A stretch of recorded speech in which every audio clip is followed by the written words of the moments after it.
No, please.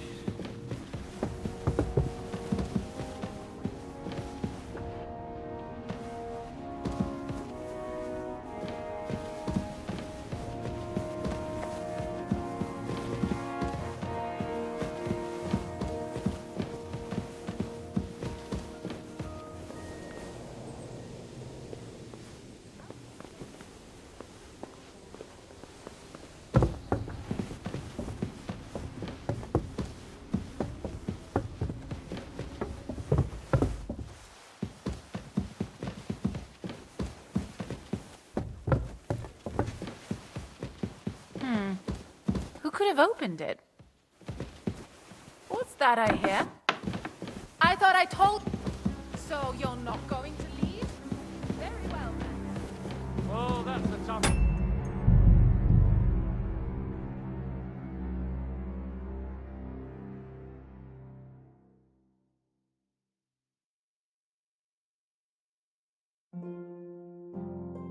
Hold on. Watch out. I'm just on the going right. to clean Yannick. up you.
What?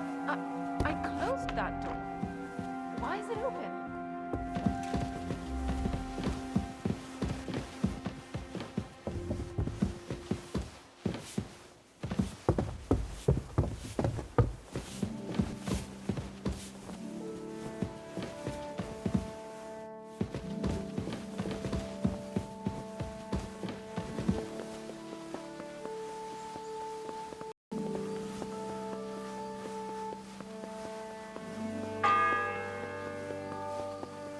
The 10th bell. I don't have much time left.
bad today.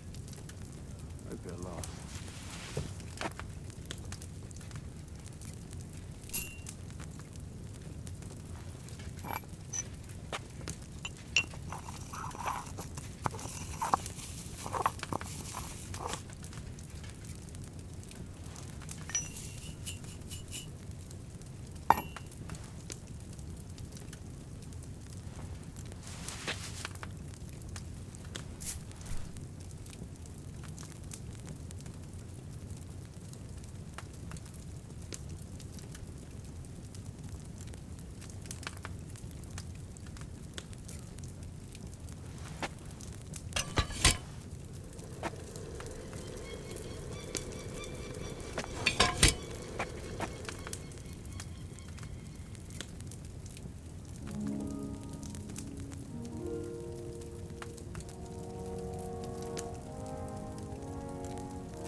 The 11th toll of the bell.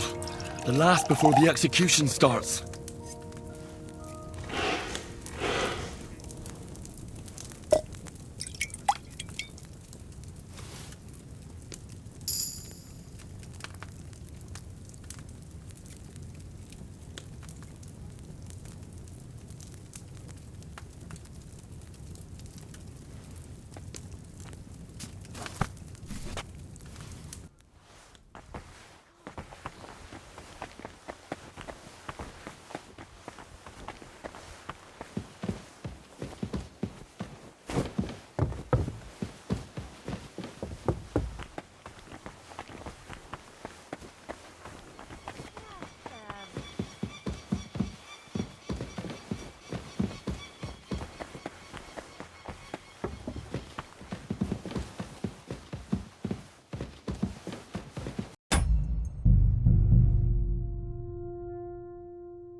Excuse me.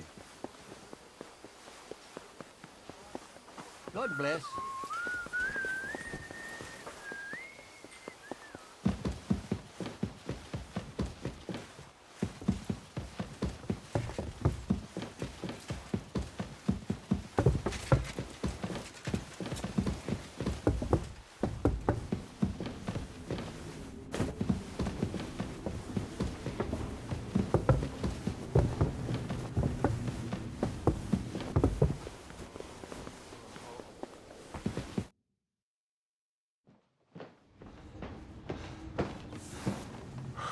Did you get it? Yeah.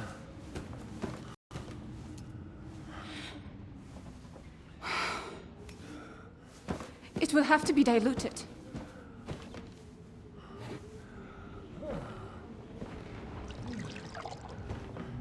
His fever is getting worse. If this doesn't work, I don't think he'll last long.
got to be vigilant.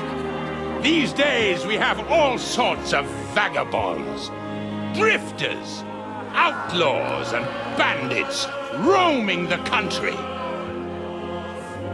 And we have one of those vermin here today. A fella called Hans, who is clearly not right in the head. A dangerous madman, a brawler, and a thug. The worst of all, a poacher.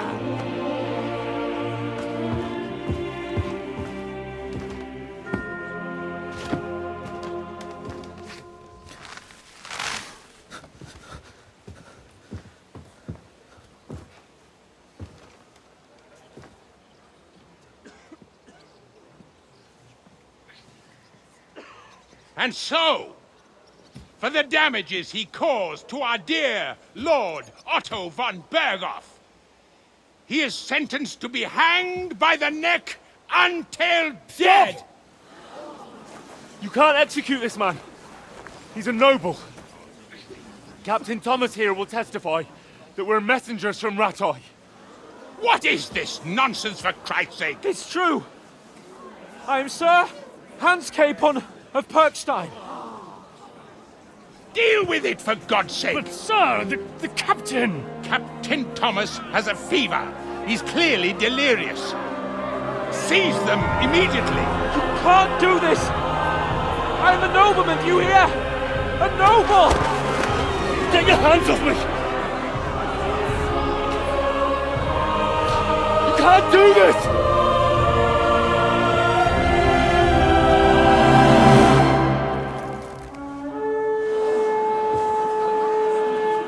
Open the gates!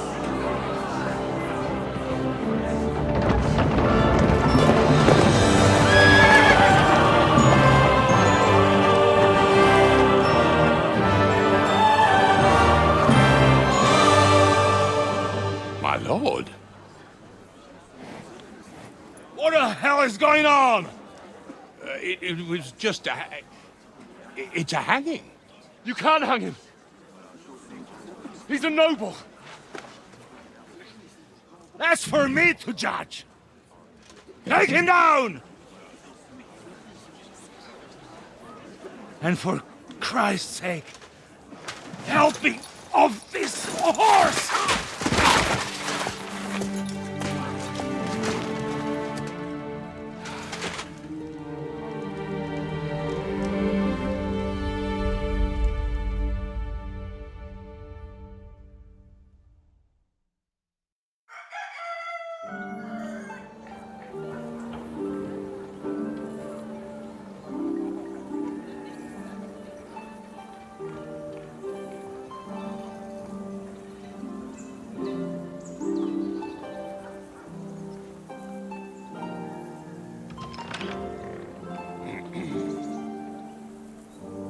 You may enter.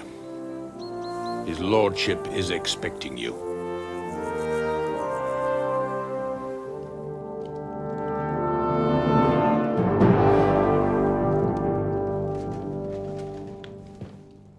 So,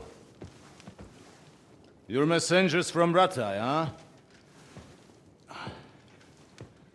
I was wondering when someone would turn up. All right, then.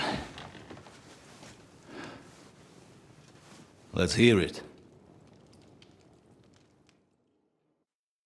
My respects, Sir Otto. I am Sir Hans Capon of Perkstein, and this is Henry of Skalitz, my escort.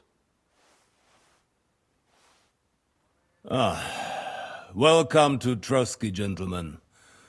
I greet you standing up as befits, but I'm glad I can even sit at the moment. I heard you were ambushed by outlaws. You heard right. Those bastards did a job on me.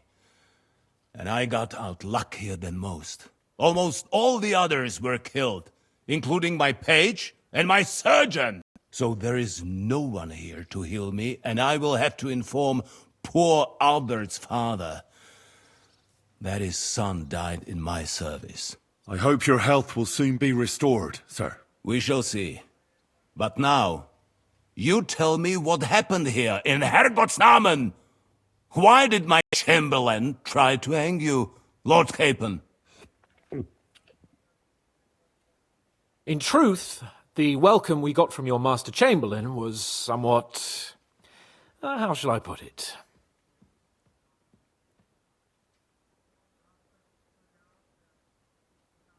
Well, it was somewhat unexpected. I must say, it was the first time I had a noose around my neck, and it wasn't the most pleasant experience. Please, accept my apologies, sir. And that of my chamberlain, too. Is that not so, Ulrich? I must say in his defense that he had my orders not to admit anyone to the castle, and to be cautious. I understand, sir. At home, some bandits got into Tamberg by subterfuge, and it cost us a lot of effort to reconquer it. I'm glad you understand. Anyway, let us leave this misunderstanding aside and get to the point. As far as I'm aware, Ratai showed no interest in negotiations before, either with me or with the League of Lords. True. Our houses have thus far stood on opposite sides. I should say so. Attacking Brno and Jihlava together with that renegade Sokol of Lemberg hardly inspired our sympathy.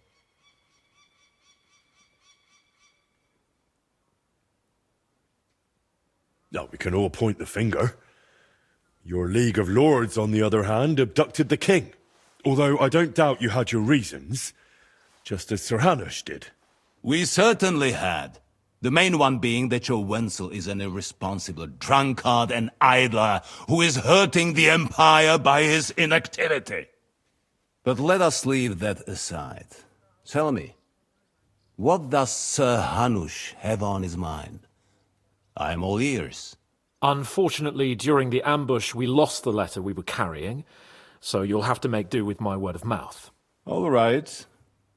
Go ahead and speak. In brief, Sir Hanush, Sir Radzig, and other lords take the view that the situation has got out of control.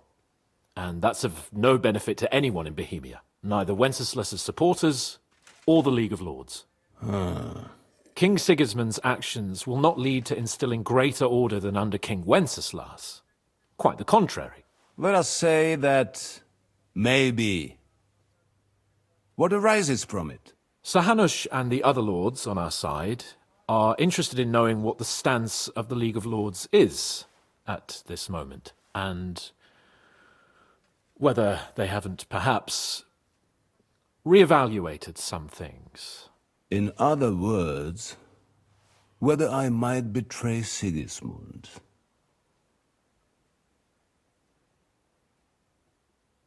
If anyone's a traitor, it's Sigismund, Lord von Berghoff. Henry! That's all right, Lord Capon. Your escort speaks from the heart. I respect that. But the question of traitors is a more complex one. Is not a monarch who neglects his responsibilities to his realm more a traitor than one who wants to put it to rights? Or do you regard your Wenzel as a good king? Well, King Wenceslas may not be perfect, but at least there was peace while he was on the throne. That cannot be denied. Entirely. Nonetheless, Sir Hanush and Sir Radzig are right. There is disorder and anarchy in the land. Bandits riding roughshod all over. As we all know, to our cost. We've had plenty of experience of that at home too, sir. Only a short time ago we had to deal with a similar band. Then you will surely understand that before I begin debating who would be the better king, I must sweep my own doorstep. Only I'm damned if I know how to do that, since those bastards have wiped out half of my garrison, including my captain. If I may be so bold, sir, you're not the only one. We also have a score to settle with them, so Henry and I will gladly help you. Is that so? Now that is what I call the words of a knight, Sir Hans. Right now, we've got a common enemy. So we have common interests, too. So then, sir, may we be of assistance to you? Indeed, you may. Perhaps in the end we may really find some common ground. I need to muster sufficient reserves to deal with those outlaws once and for all.